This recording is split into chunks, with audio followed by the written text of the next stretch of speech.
You need to appreciate this communion. If you appreciate it, because I know people get used to things. They say, is it the Holy Communion? Yes. This is something we have been taking, but I want you to go a new level and appreciate this communion. If you appreciate it, it will have an impact in your life. You will take it with heaviness. You will take it with commitment. You will place it where it belongs so that it can have an impact in your life. You should not take this communion and live with the same problems. This communion should bring a change in your life. Factor number 4 is to show reference. REVERENCE. Reference stroke respect. You take it to show reference. You take it to show respect. You revere. You fear the Lord. You respect the Lord. You appreciate Him. And this is a key to unlocking your spiritual and physical blessing. When you revere the Lord, you show reference. You show respect. That way, your physical blessings are going to be unlocked. And I declare today, for Kenya and the other nations, their blessings of healing, their physical blessings, their spiritual blessings, even for the church, are going to be unlocked by the power of the Holy Communion. Number 5, you do it with the right intention. Right intention is another factor. After realizing the purpose of the Holy Communion, do it with the right intention. Saying, Lord, heal my life. Lord, I make a new covenant with you. I want a new start. I have stagnated for a long time. I have been in this state for a long time. I want a change. My family has stuck here for a long time. These problems have repeated themselves for a long time. Lord, I want a change. Have the right intention. Renew your covenant. Seek for revival. May this Holy Communion bring revival in your life, and believe Him to redeem you and to set you free. The next session is benefits of taking or partaking the Holy Communion. The benefits. Church, you must accept these benefits, and they are going to be real in your life. Benefit number 1, the Holy Communion heals sicknesses. I am going to wait for a testimony, or for testimonies that people were healed because they participated in this kind of a communion. It brings healing. May the Lord heal you. When this body was tried, Jesus given 39 strokes with a terrible kind of a stroke, which left his body destroyed and broken. Then healing should take place in your life. Number 2, it is a coverage for divine protection. Every family right now, in Kenya, in Spain, in Italy, America, Europe, wherever it is, everybody is seeking protection. As you take this communion, I want to assure you, there shall be protection. Thank God if you are not infected by any virus. This Holy Communion can bring protection upon taking even the other precautions. It can give you protection. The same communion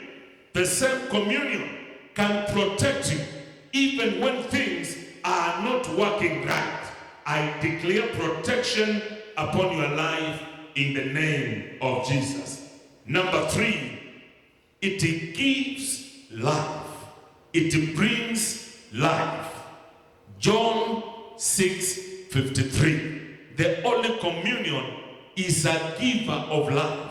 Look at what Jesus told the disciples in John 6:53. This is what he said as we get it on the wall. Jesus said to them, I tell you the truth, unless you eat the flesh of the Son of Man and drink his blood, you have no life in you. Imagine the people who ignore this important communion. They lose life because the Holy Communion is a giver of life. Number 4, it makes you to dwell in God. Makes you to dwell in God. Same chapter, verse 57. When you take this Holy Communion, it makes you to dwell, to stay, to live for God. Just as the living Father sent me and I live because of the Father, so the one who feeds on me will live because of me. So you live in him. As you take it, is a sign of dwelling in him. Number 5, it opens closed doors. The communion will open closed doors for the church, for people, for the children of God, for the families, for the countries, for those who believe, for the men and women. May doors open for you as you partake this communion. Number 6, it brings revival to an individual and the body of Christ at large. It brings revival to an individual and the body of Christ at large. This coronavirus thing shall leave us very different. We are going to come out of it, and revival is going to dawn to the church and to the body of Christ. As you take it, believe there shall be a difference. 2 ways which you take it wrongly and don't take it wrongly. And the first way when you take it wrongly is when you are guilty. When you are guilty and you partake of it, you are not blessed. According to 1 Corinthians 11:28. When you are guilty, you don't have to participate. Your guilty conscience needs to be taken away by the blood of Jesus. Then you partake of it. So I'll be praying for those who feel they are guilty before we take of it. A man ought to examine himself before he eats of the bread and drinks of the cup. That is 1 Corinthians 11:28. So examine yourself. Examine yourself. Examine your life. And make a point of repenting before you drink of the cup and eat the bread. Number 2 consequence, it can cause sickness and even death. 1 Corinthians 11:30. When you take it wrongly, without examining yourself, it can cause problem. Paul says, that is why men among you are weak and sick, and a number of you have fallen asleep. This is a serious truth that we need to take it seriously. So before you take, you need to examine yourself. I want us to spend the next few minutes taking the communion. But if you are there, as the worshipers come in front, if you are there and you feel you are guilty, you need forgiveness, I will be able to pray for you and you will be forgiven. Just close your eyes and ask the Lord to forgive you at your home. Tell him to remove all the guilty conscience in your life. Father, remove the guilty conscience. Remove it in the name of Jesus. Remove it from the life of that brother, life of that sister. Forgive them of their sins. Even save the unbelievers. Pray this prayer after me. Say, Father God, remove every guilty conscience in my life. Forgive me my sins. Cleanse me my iniquities. Wash me afresh today. Heal my body and heal my life.